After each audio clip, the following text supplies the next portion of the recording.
Ассалаумағалейкум, қазақ елі, арнамызға қош келдіңіз. Әлемде және Қазақстанда болып жатқан маңызды және шұғыл жаңалықтарды арнамыздан бақылап отырыңыз. Видео кеңінен тарап, қажетті жерлерге жету үшін видео астындағы бір лайк және жазылу түймелерін басыңыз. Қолдарыңыз Кабатулланың қабырғаларына тисін. Бізге қосылыңыздар, біз сізге ең жақсысын жеткізуді жалғастырамыз. Ал ендеше бастадық. Зейнетақы жинағын алу 2024 жылға арналған жеткілікті шек жарияланды. Бірыңғай жинақтаушы зейнетақы қоры біржылдық зейнетақы жинақтарын пайдаланудың 2024 жылға арналған ең төменгі жеткілікті шегін жариялады.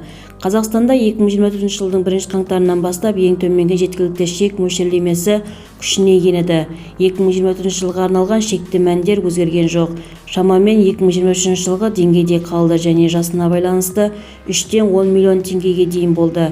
20 жастағы қазақстандықтар үшін бұл көрсеткіш 3 миллион 260 мың теңге, 30 жастағылар үшін 4 миллион 580 мың теңге, 40 жастағылар үшін 6 миллион 100 мың теңге. Толығырақ төмендегі сайтымыздан көре аласыздар.